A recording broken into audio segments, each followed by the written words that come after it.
Welcome, everyone.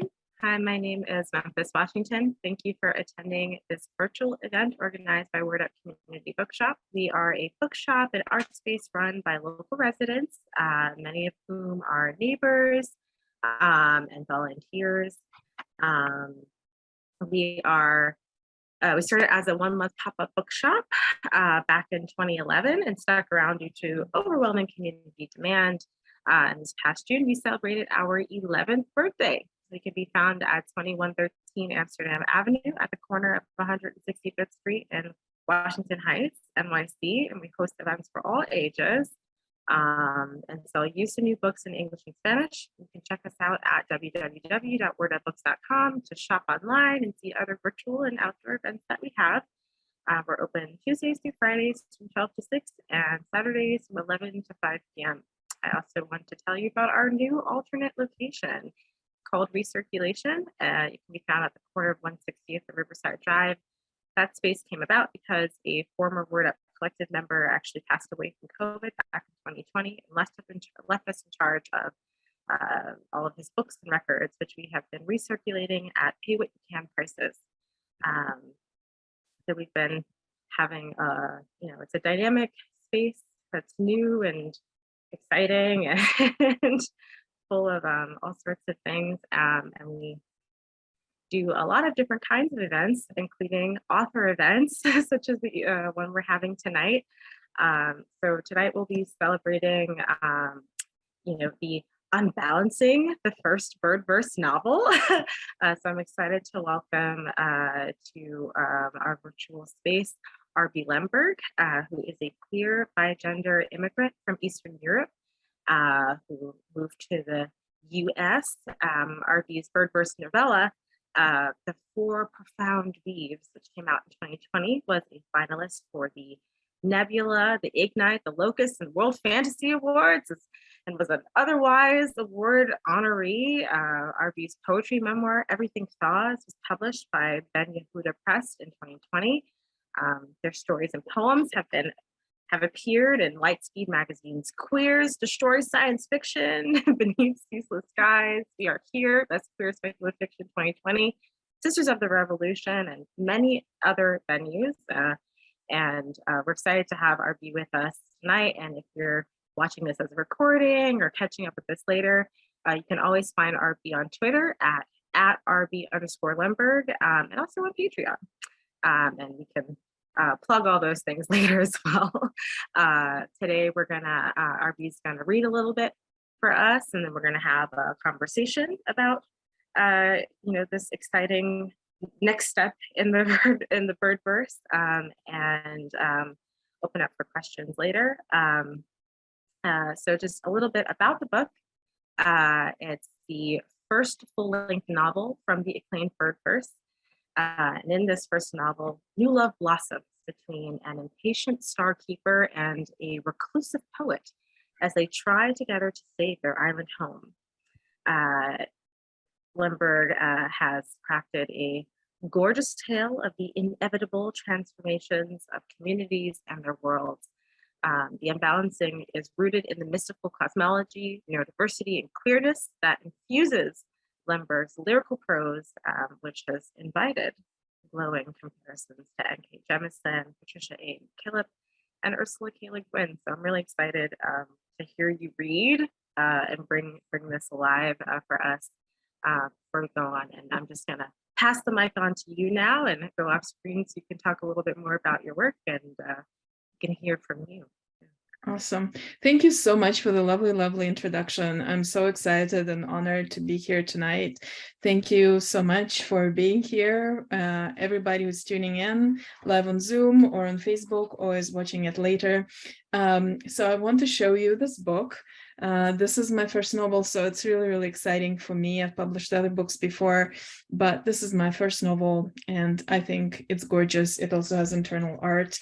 So if you're getting a book from somewhere, such as you're buying it or getting it from the library, I hope you enjoy the beautiful illustrations.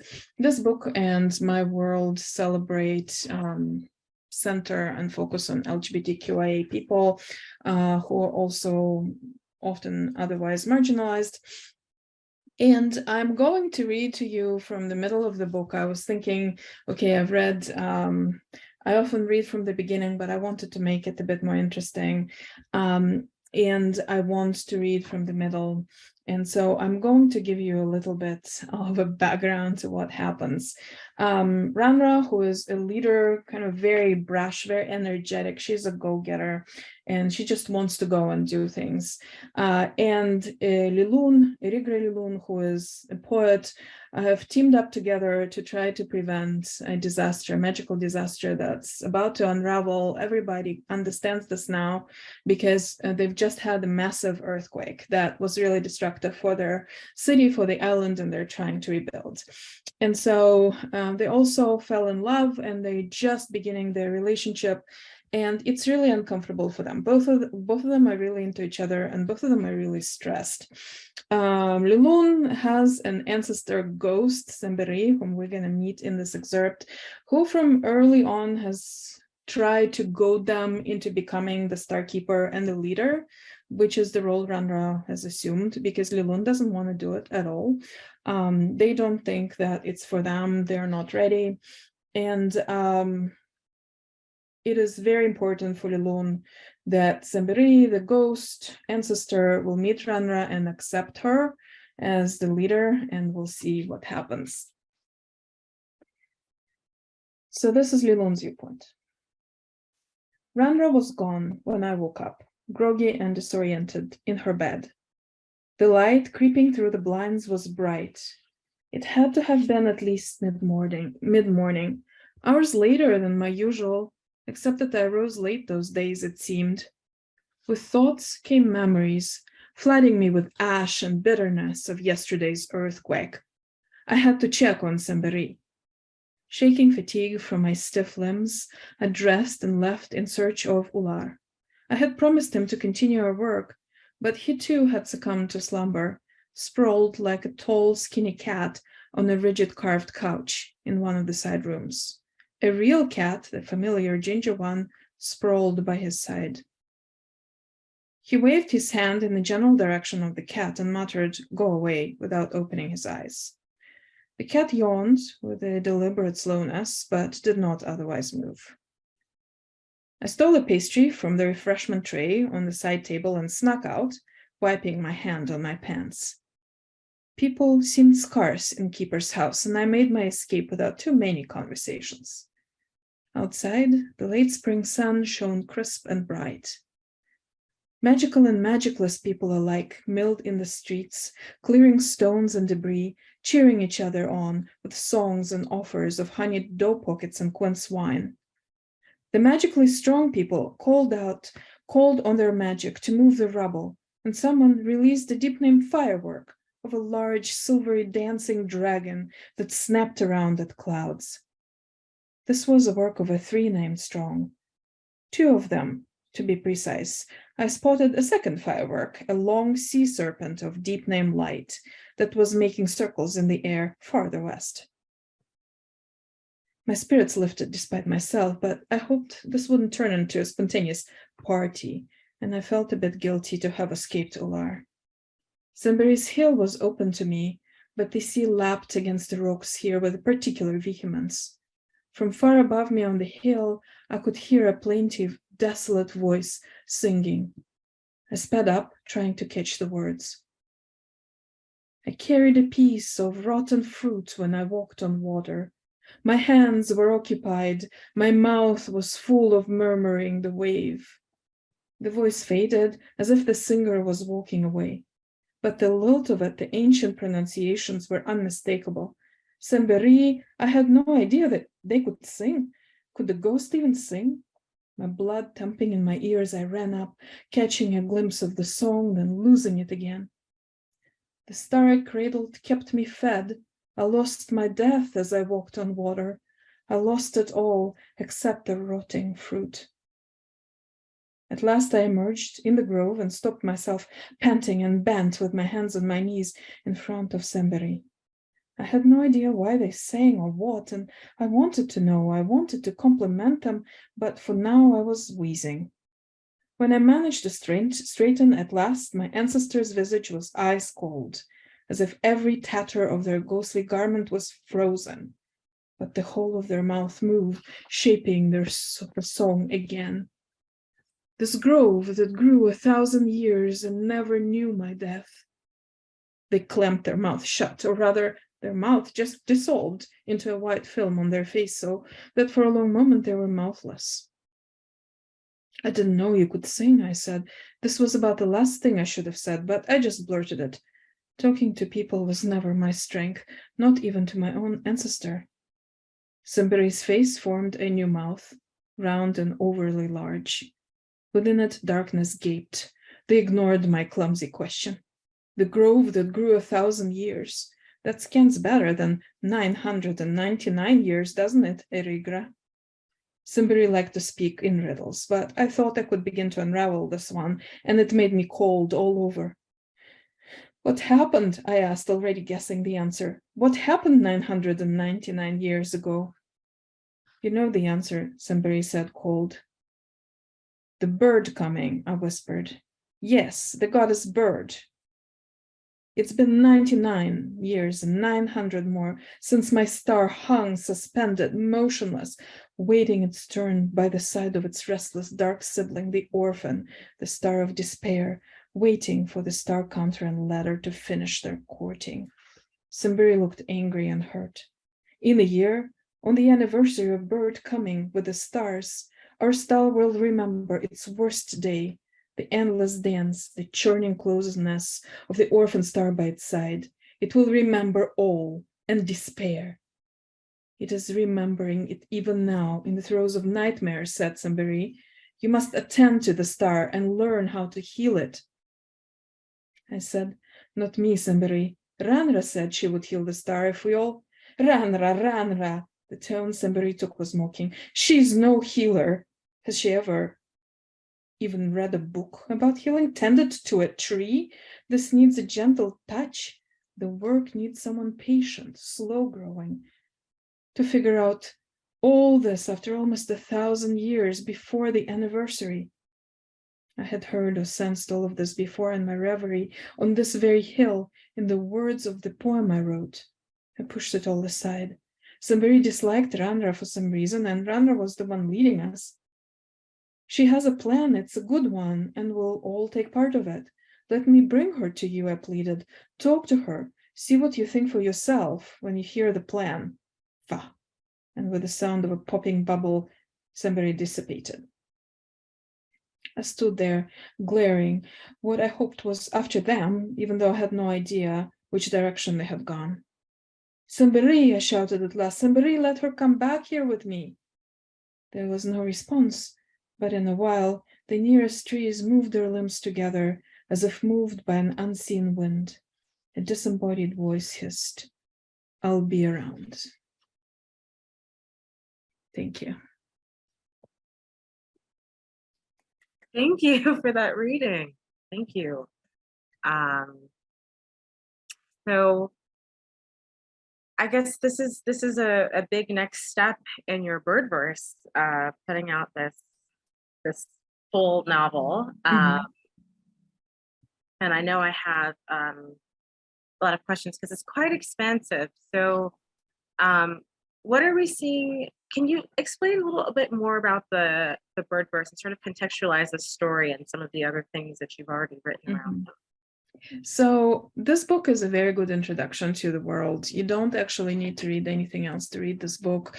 It's not necessary to read anything in order to read any Birdverse piece, because they all stand alone, but they also are interconnected. And so this kind of happened by design. I wanted to create an alternative storytelling modality, which I'm not creating. It's more of a traditional folkloristic storytelling in which many narratives combine or can be combined together to illuminate a few key events that everybody talks about. And so this novel is a standalone, and it's also the first on the timeline. It's the earliest thing that happens in the series of stories that I've been telling in this world. And it all goes back to this event that everybody knows about, which is coming of bird to the landmass in the beginning of time. She is the goddess of the world who takes the shape of a bird, and usually her shape will depend on the person. So each person can see her as a different bird, usually their favorite bird or the bird that most represents them. And they usually only see her once in their life, which is when they're about to die, because bird comes and takes you away when you're about to pass. But people often know what their bird is, and they have an idea what their bird is going to be like, because everybody has. Often people have favorite birds. Sometimes they have no clue. But when she comes in the beginning of time, she's visible to the people who come to celebrate her, who are very magically powerful people who are called the guardians, or the first ones, and they come from all lands and all peoples at the time, which was very, very long time ago, and they sing and dance to welcome bird, and she brings 12 stars that are hanging in her tail. And each one of the guardians catches a star and carries them each to their land and plants them in the land or in the sea, as in the case of the Star of the Tides. And this provides the foundation of magic and kind of keeps the land from harm, keeps the people from harm. The stars are alive, and so each star is a bit different. And so around each star, there's a mythology. And in the book, we discover what the stars actually are. And I'm not going to spoiler it because it's kind of a big, a big part of it, but it has to do with migration. And so migration is a big theme of my work, because I'm a migrant. I migrated multiple times. And so it's something that is very, very important for me to explore in my work. And so the stars as beings who come from different worlds, I can spoiler that much, in their hour of need, I can spoiler that much too, are the foundation of the land and the foundation of the magic of the land. This particular star, which is called the Star of the Tides, is different because the star is asleep. And it's not clear if this particular star was ever awake. Each star relies on people to continue to be well. These people are called starkeepers. Sometimes there's only one. Often there's only one person who is kind of responsible to be the point of contact with the star. Sometimes there's a group of people who are working together to connect with a star. So that's kind of the premise of the whole world. And as the storytelling unfolds, we discover that in some places, these stars are really badly kept. And in some places they were suffering because the humans were, terrible, genocidal in one case, and others, just neglectful. In this case, is just kind of was set up in already from the get-go, was not very well set up because the star was not well. So it kind of creates a story of ecology and what does it mean to take care of each other, and what does it mean to take care of the land. So that's the kind of the premise of Birdverse. But within this world, I've explored many cultures who have LGBTQA people and disabled and neurodivergent people living there. Some have a lot of rights and are living very well and have kind of very positive, inclusive societies. Others include some kind of people, but not other kind of people. And so I write a lot about the tensions between the different aspects of these cultures. So in the Unbalancing, I wanted to write what I call my queer utopia, and then I deconstructed, obviously, because I can't resist. But it started out as, what would my queer utopia look like? And I wrote this society, which is very far from perfect, but it is incredibly queer inclusive and queer centering. Does that answer your question, Memphis? The world that you've created seems very, very expansive, and you're pulling from your own experience. And I like that you kind of started from a framework of, well, what would I like, but it seems like, I wonder, when you said that you're pulling from different cultures, what were some of those? What was some of the, it's such an expansive mythology that you've constructed, but you know, you're acknowledging that you're kind of pulling it from certain places. You know, were there pieces that you felt were really important to include in that, or you know, that were particularly important sources for you? So I think I'm lucky in that I am, you know, it's a particular kind of luck, but I'm lucky in that I have a lot of experiences which are my own. So I don't need to go very far away to find a lot of very starkly different experiences that are mine. For example, I lived in you know, I spent my childhood in Crimea. I'm from Ukraine originally, and every summer I was in Crimea as a child. And the Unbalancing is influenced by, and I was very much into the history of Crimea and ancient Crimea and this and that. And so the Unbalancing has echoes, even though it's set on archipelago, it has echoes of ancient Crimea and also early modern Crimea, but it's not a direct calque. It's just how it felt and how kind of what I learned from this history. Crimea was a very important trading hub, and the archipelago is not a trading hub per se, although trading does happen, but it's not as important for trading as Crimea. Then I lived in Vorkuta, which is kind of like Fairbanks, Alaska, but in Russia. And there was a gulag site where people were unfortunately tortured and subjected to terrible things. And then I lived in Western Ukraine, and I lived in, you know, I lived for a part after my family fled the Soviet Union. We had to go to Israel. Then I came to California, and I lived in California for a very long time. Now I'm living in Kansas. So I have like these experiences, and also I'm an academic, and I study linguistics, and I do a lot of linguistics connected to Jewish languages. And again, I'm Jewish. And so I think Birdverse is at its base very deeply based in Judaism and Judaic history, of which I know a lot and which I studied formally and informally. And so a lot of the magic is rooted in Jewish mysticism, but reworks it. And kind of, again, you're right that it's an expansive world. And I think that when people write epic fantasy or they write space opera, so they write like a panorama, what they call panoramic genres, like really big worlds. It's always a tension of what are you gonna write, like how are you gonna present the self and other, how are you gonna not be appropriative and yet represent the world as a place that is diverse. And for me, I solve this by basically exploring Jewish history and culture writ large, as well as what it feels to be a stranger to even my own cultures, as a migrant and as a queer non-binary person who is neurodivergent. And so there's all these intersections of self and other that I explore in my work. In the Unbalancing, the part about Jewish culture is that these are people who live on an archipelago, but they are very open to receive everybody who flees, especially persecution related to gender and sexuality.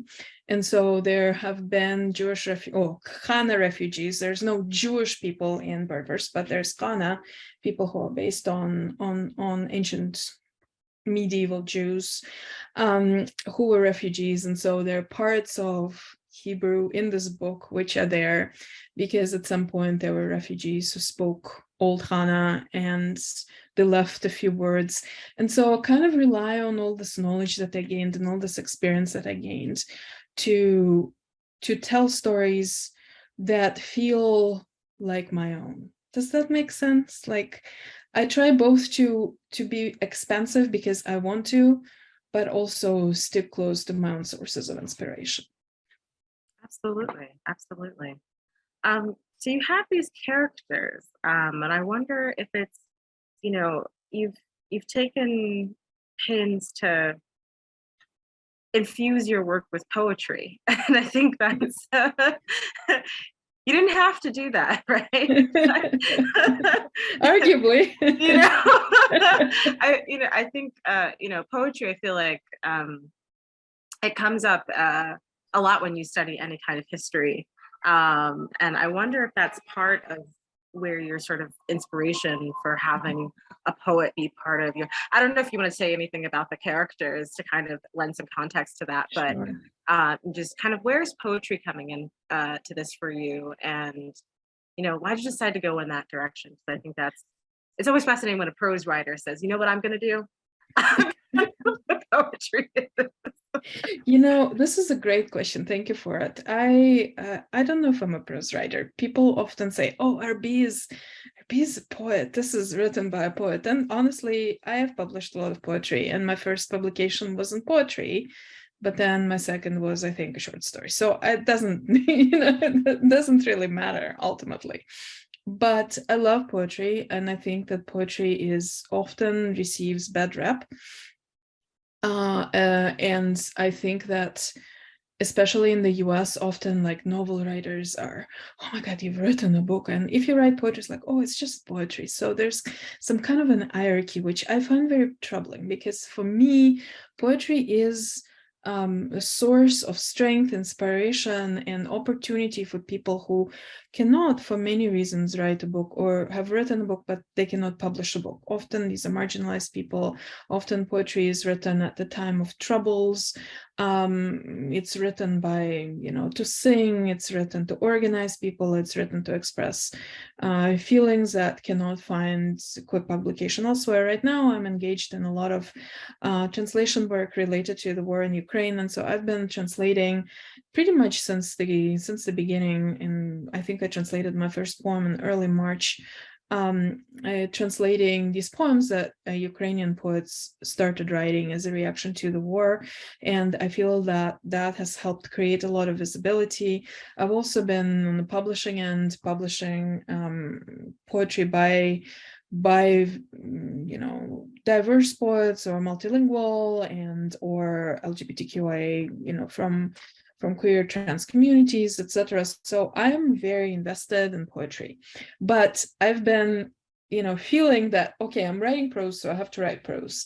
And in this book, I just broke down. I don't know how else to explain it. And I just kind of said, okay, so one of the characters is a poet. And I have written so many different characters. And so I've written also many autistic characters. The poet character is autistic, and I've written many different autistic characters. I just kind of like had enough, I feel. I was tired of separating poetry and prose, and I wanted to have some poetry in the book. And I think that originally I meant LeGuin to just be a gardener, because they're very much into gardening. They love trees and love pruning. They love pruning. I don't know what it is about pruning, but they feel it's like the most calming, amazing activity in the world to prune trees. And so they always pruning something. And I wanted to write them as a gardener, and then they were like, yeah, and I have this notebook in my pocket, I'm going to write poetry.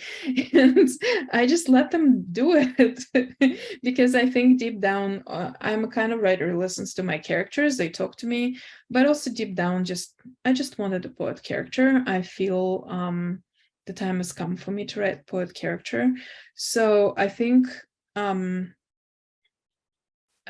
it came out when I wrote this poem called Remember Somebody, which a part of it is in the book.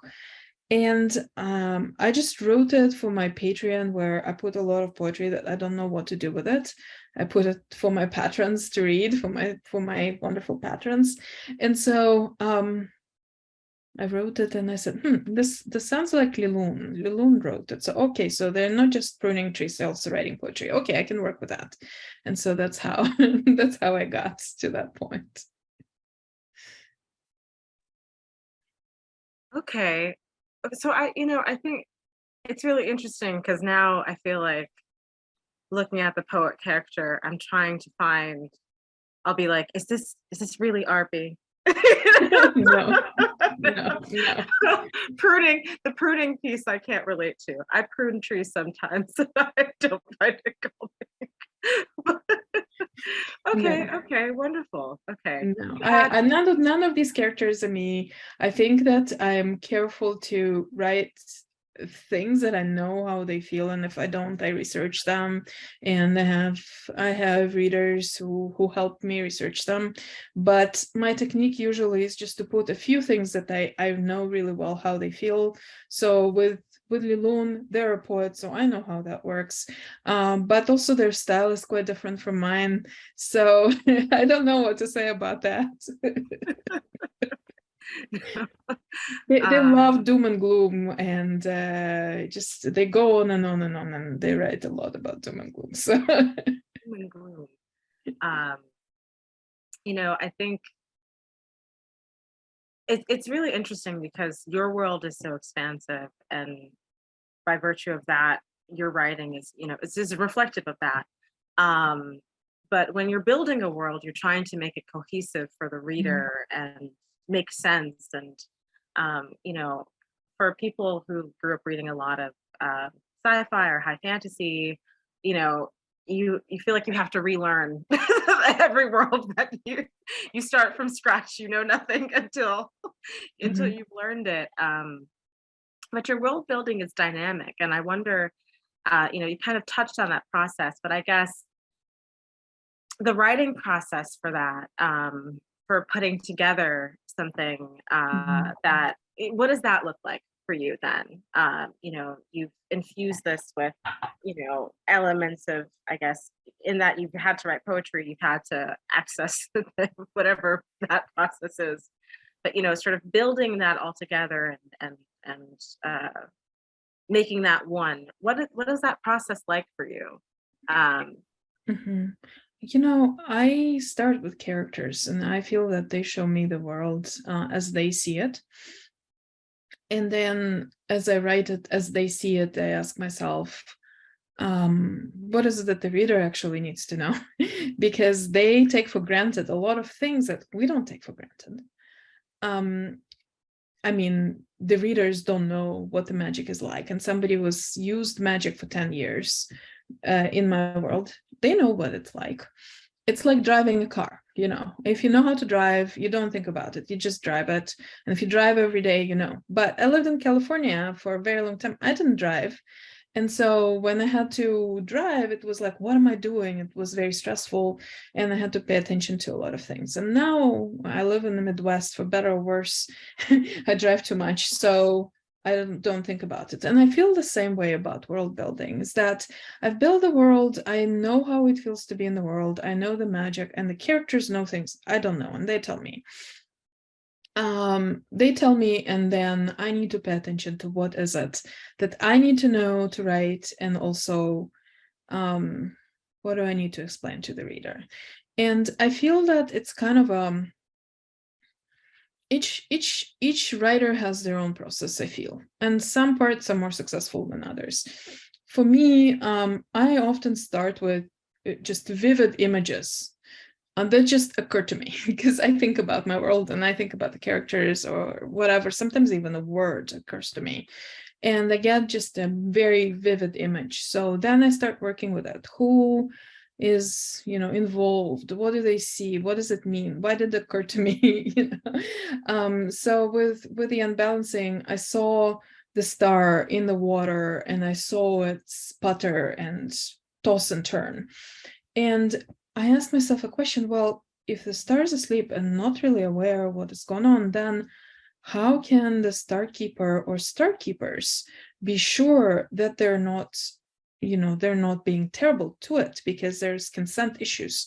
Star is a person, a very large person, very powerful person. And how do you communicate? And and then I realized, okay, it's really important for them on the archipelago to think about consent issues, because they have the social organization that is based on free will and consent, because they're very freewheeling in terms of their social organization, their family structure, their sexuality, but consent is everything. So they're preoccupied with it. And so this kind of created the central dilemma for me of this book.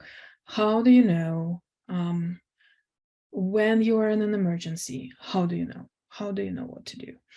I think about those issues a lot because I'm invested in disability issues, and thinking about disability and neurodivergence and neurodiversity and writing about it.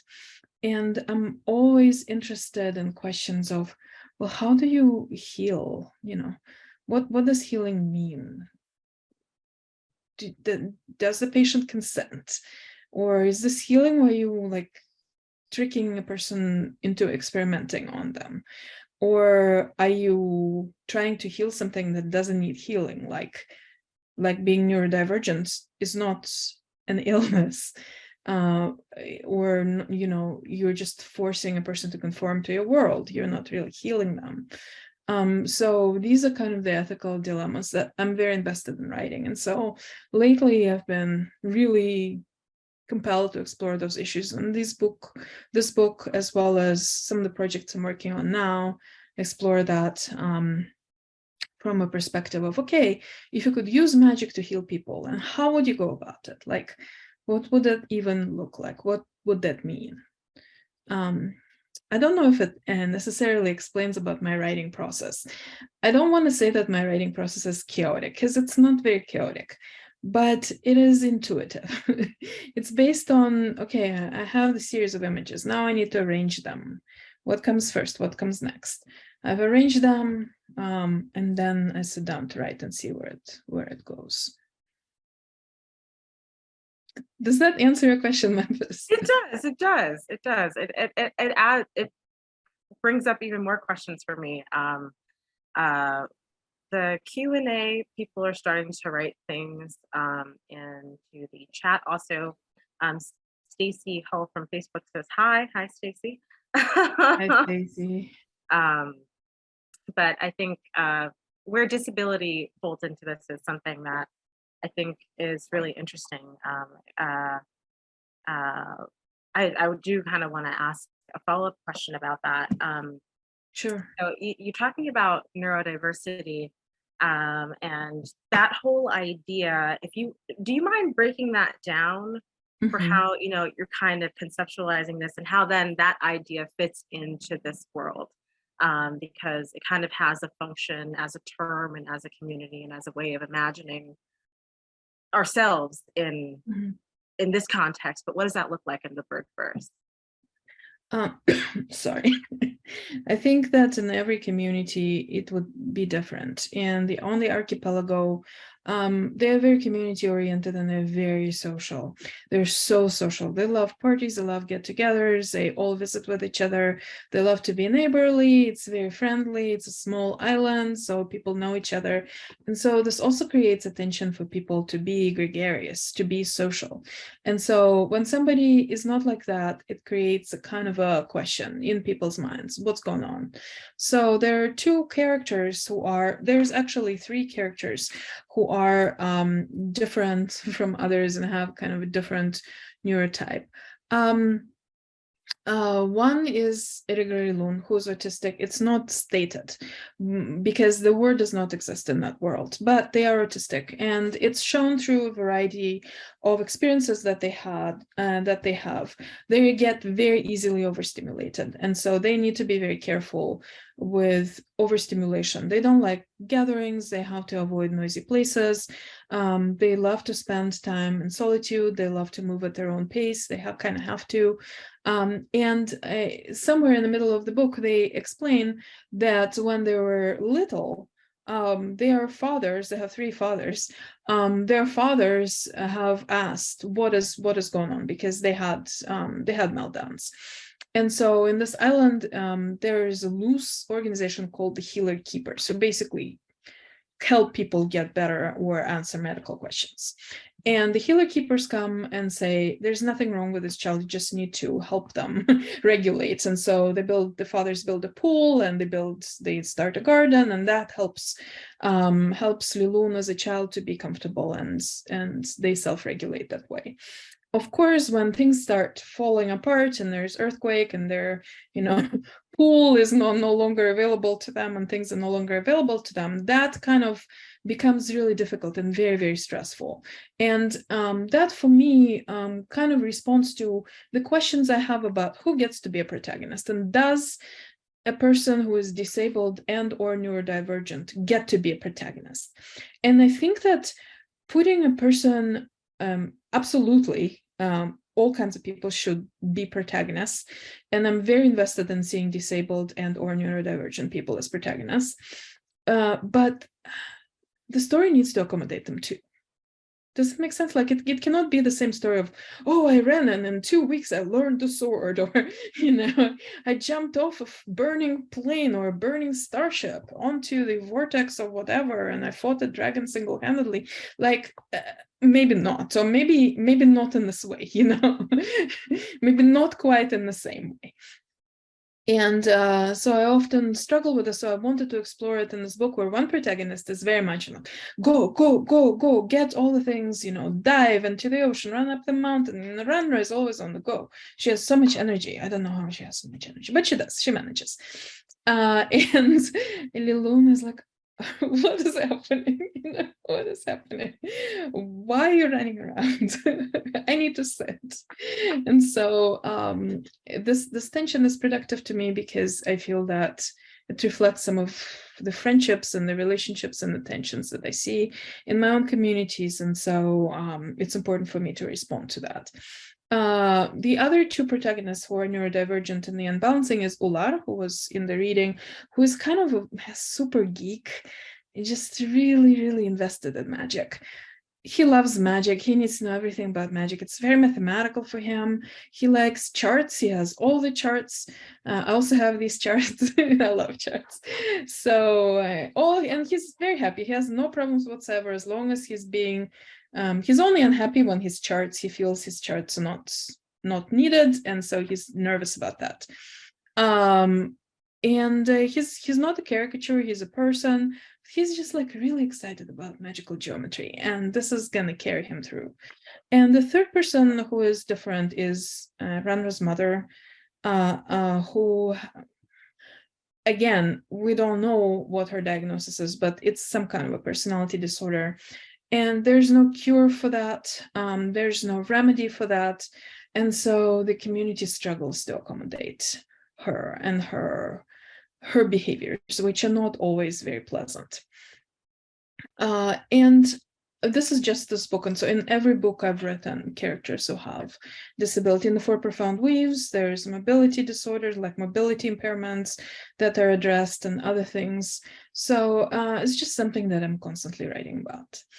I think somebody in the Q&A, I want to get to the question about my reading, because I want to squee about people, but can I first answer the second question? Yes, absolutely. To be clear, I feel it goes together.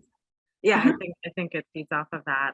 The question is, do you have any challenges getting interest from publishers because of the explorations of disability and neurodivergence? I wonder if there's any pushback, or if you have been asked to change your writing to not look at these themes. And I might add, you know, are there ways in which, you know, I think working outside of the language of diagnosis, you know, why, you know, how does that serve your storytelling, you know, in a world like this? So I'll pause there and let you answer. Okay, I'm gonna answer first about diagnosis, because I think this is super important and interesting. The other question is also super important and interesting, but it's a bit convoluted. Okay. I don't think that I want to insert diagnosis into a fantasy world, because their medicine does not work the same way. They don't work with diagnosis in my world.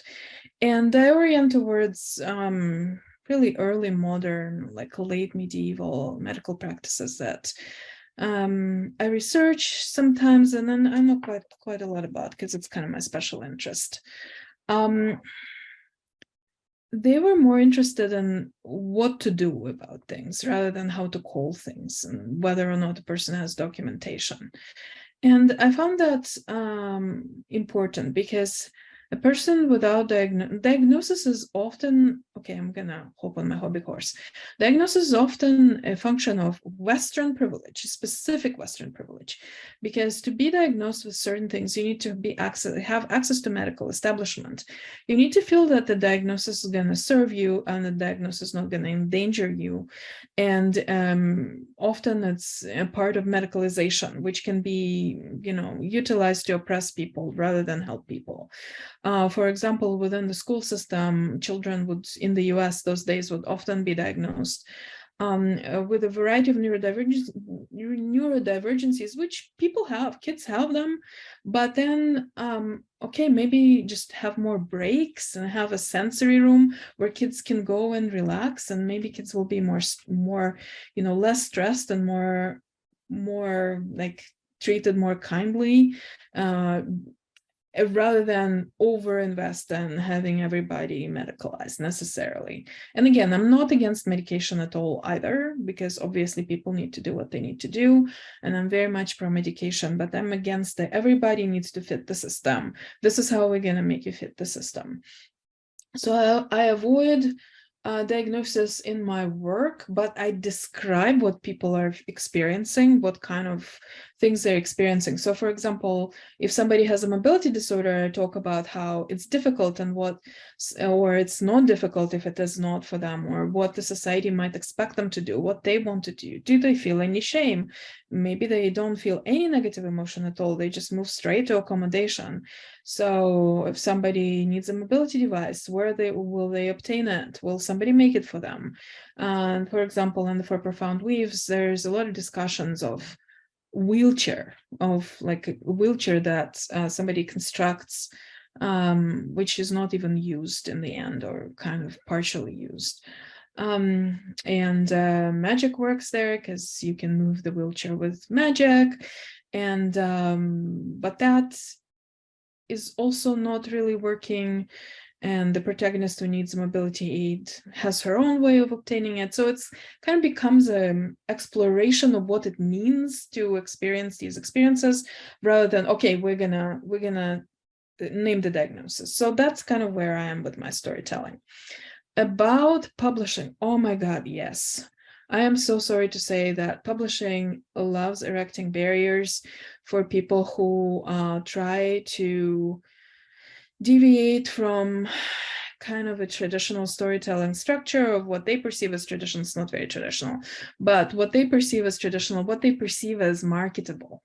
And so a lot of times in terms of disability representation, disability neurodivergence representation, what feels like marketable is, kind of a inspiration porn. I'm sorry to say that, where, the lone disabled person has overcome their challenges. I hate this. I hate this. Just like in queer community, just like in any community of people who are marginalized, people who are disabled and neurodivergent tend to cluster. There's like mutual aid, people help each other figure out what works and what doesn't. Like, I am a part of a really large network of people, and we inform each other. This works, this doesn't work, this is how we deal with this is how we deal with that.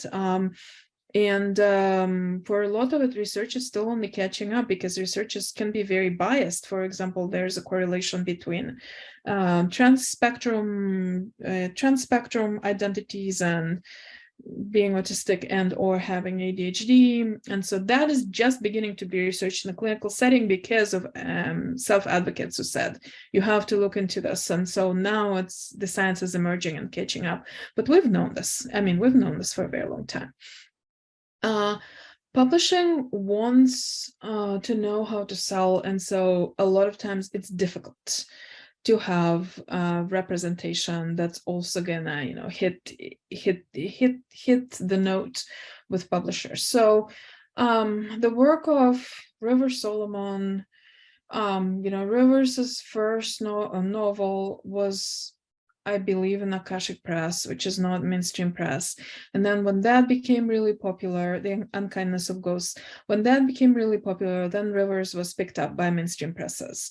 But Rivers had so much trouble in the very beginning, placing their work in mainstream venues, because it wasn't continuous, an exploration of an intersectional, Black and neurodivergent and or disabled spectrum of experiences, and just very, very powerful work. Then there is the work of Ada Hoffman, who I always recommend. Ada is an autistic self-advocate author who is fantastic, and who has a trilogy. The third book is going to come early next year called The Infinite. The first book is called The Outside, and it's a kind of space horror, cosmic horror in space. And it has an autistic woman protagonist who's a scientist and a group of friends who all have different things that they are grappling with. And it also has a kind of an antagonist / mentor figure, also a woman scientist who's also autistic. And it creates a really powerful, to me and to many readers, a really powerful sense of representation and community, which I think mirrors what it is like, right? So my spouse, Bogi Tokac, is also an autistic self-advocate and author, an immigrant from Hungary, and also has written a bunch of things that also have autistic representation. And D.B. Cannon has written a beautiful book called The Sanctuary, which also explores disability representation in a very cool way. This, I also think, kind of answers what I'm reading. So Nassim Jamnia, I don't know if you're going to have Nassim visit at any point, but Nassim just had their debut book called The Bruising of Kilwa, which is just wonderful. It's a queer normative, kind of a Persian-inspired world, and Nassim is a Persian Iranian American, and it kind of has these plague, disability, illness, healing themes, which I think are very, very cool. So yeah, it's not exploring autism or ADHD per se, but it does explore like themes of illness and healing, and and migration. I recommend it. But yeah, Ada, Andy, Rivers, Bogi, and Nassim, all of us, and me, all of us had issues with mainstream presses. I've gotten really cruel rejections from mainstream presses, like not for these books, but for a manuscript that I'm revising right now, which has an autistic protagonist who then becomes a healer. So kind of like this theme of mental health and neurodivergence is very big in this book. And I received these very cruel rejections, which said, "We love your writing, the book is very cool, but oh my God, why is the protagonist so whiny?" And I really felt, or like, I couldn't connect to this protagonist. They have repetitive thoughts. Yes, of course they have repetitive thoughts because they're neurodivergent and they have repetitive thoughts because that's a part of how their brain works, and they need to be a protagonist while their brain works the way their brain works. That's the beauty of what I was trying to accomplish with this book. And if a person is really down and very, very depressed, and in the case of LeGuin, who's not depressed, but this other protagonist this novel that I'm revising now, who's depressed because they've just not been able to move on in life because the demands of the able-bodied neurotypical world is just too much for them. They can't deal. They're very depressed, and they're suddenly thrust in the middle of events and they need to deal with it. That's where the heart of storytelling is for me, for that book, and also in a part for this book. I want to know what it's like to have these protagonists who maybe are not, plucky white cisgender heterosexual male adventurers. I don't like them. I don't want them. So I don't think publishing is very friendly, but I think we're pushing. I mean, we're pushing. I mean, I'm not gonna change my writing. I don't know how to make my writing non-neurodivergent. I'm neurodivergent. I can't redo my brain. I don't want to redo my brain. My brain is my brain. So, and if it means that I'm published with Tachyon, that's fine, because Tachyon is a wonderful press.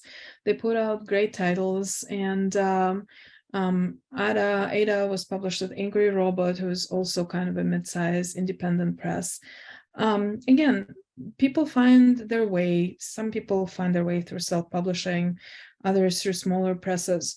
Do I want it always to be that way? No, I want mainstream publishing to not stereotype people and be more open to narratives that are not just the beloved by acquisition boards story of I don't know even what, but it's an incremental change. So that's what I have to say about that. I don't like it, but we also have to keep pushing. I really appreciated that that expensive. Sorry, I do go on. I'm sorry. No. I mean, listen, I think, I think like a lot of people, I find that a lot of people who end up being neurodivergent or queer also spend a lot of time reading fantasy as kids or as adults, or spent a lot of time in these really imaginative worlds. And it's nice for it to feel like it's rooted in some reality where, sometimes things get criticized for not being genuine. And I think you really hit the nail on the head with yes, you can have a disabled main character, but they're disabled. So that means they're going to be disabled during the story. Right, It's not the end of the story isn't them not being disabled. It's them doing things while being disabled. And this is so important. This is so important. I do think that when you see these mainstream publication of disabled characters, they often, not always, but often they're like pure narratives. In the end, you're suddenly not in the same person anymore. I don't know. I hate that. No, this is really great. Yeah, no, I really appreciate that answer. You talked a little bit about what you're reading. I wonder, in these worlds of Boogie, of River Solomon, of all these people, who do you consider your work to be in conversation with, and what are some things in that conversation that you'd like to leave us with? I think that I'm in conversation a lot. Okay, I think I'm in conversation with the full.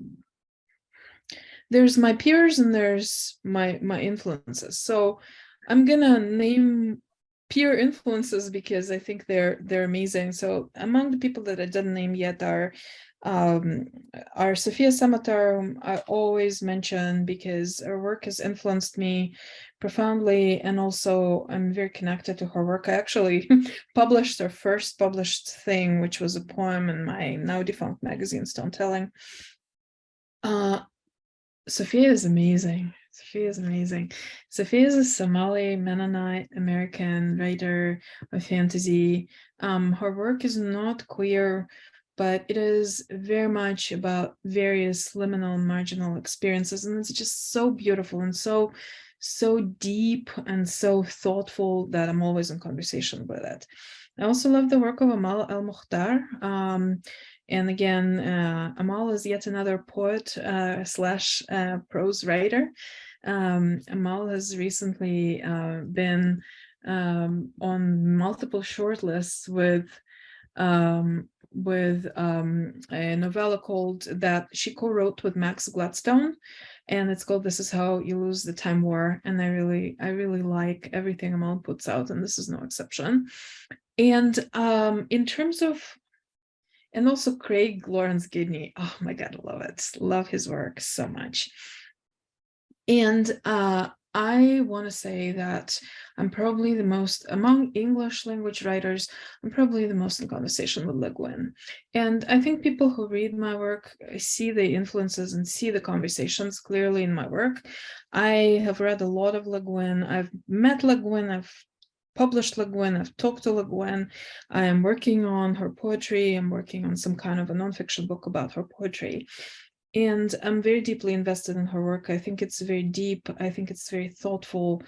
But I also think there are things that are unexamined. So lately I've just been putting it on the kind of on the surface, that I want to engage a little bit more with her treatment of indigeneity and where that knowledge comes from, because her father was a professor of anthropology at UC Berkeley, and just we went through this whole unnaming of Kroeber Hall, which was super late in coming, and should have come much earlier. And I'm don't know if happy is the right word, but it was absolutely the right decision and vast relief to me personally to see the building unnamed. I'm a UC Berkeley person myself. I spent a lot of time in that place. And I went to the museum, and really one of my first experiences in America were discovering Ishi, who was the indigenous person who worked for Kroeber, and was basically, unfortunately, a living exhibit in the museum. I was very troubled by this history when I first came to this country. And I'm troubled by the lack of conversation, although it is now beginning. And I want to see it more and more, because LeGuin's indigenous knowledge came through these channels of anthropology, which is often, and in the case of her father, were extremely problematic and very painful and need to be engaged with. So that's where I'm at with her work. So she will, I think LeGuin was extremely thoughtful. And so I had a conversation, Daniel Heath Justice, who is also an incredible fantasist, and a professor, and I had a short conversation with him about it, and I kind of want to know more about the conversations that he and other indigenous fantasists had with LeGuin about her influences, and he felt that she listened. And so this is important, that she was thoughtful, like she wanted to engage with all these anti-colonial ideas and indigeneity as, modes of knowledge, etc., etc., etc. But this is a larger conversation that needs to happen. It just needs to happen. A bit less of a, yes, I love LeGuin. LeGuin is everything. Because yes, but also. I'm right there with you. So I'm glad this conversation is happening. I have a short story book club, real aside here. And we were reading The Ones Who Walk Away from Omelette. And, she has that series, like the cycles, the seasons. Mm-hmm. And I was just so acutely aware of the anthropology influence on that writing. It's really hard to avoid it. Mm-hmm. So, yeah, no, thank you for mentioning that. For her, the anthropologist is a positive figure, and so in the Heinisch cycle, and as well as Nomelas and other pieces that are very widely celebrated, the anthropologists, and often they're problematic. They're not unproblematic. Because Ursula was a very deep thinker. She really genuinely was a very deep thinker.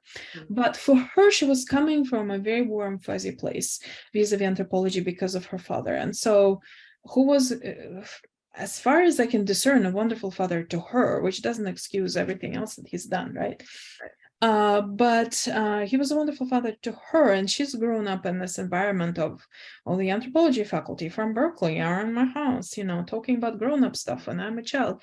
And so it's kind of like, it's so deeply ingrained in her work, and I feel that this needs pushback, because anthropology is a colonialist, imperialist enterprise. I mean, it's there as a part of colonialist enterprise. It's not value neutral. It's not a peaceful knowledge gaining. It's a part of something much less warm and fuzzy than we would want, right? Or that she wanted. I don't want it. So so that's kind of where I'm at with all that. But I am still deeply influenced by her, and I don't ever copy her, but I do think that just in case of how we are configured, I know a lot about anthropology. I'm not an anthropologist, I'm a linguist though. So these are kind of connected disciplines, and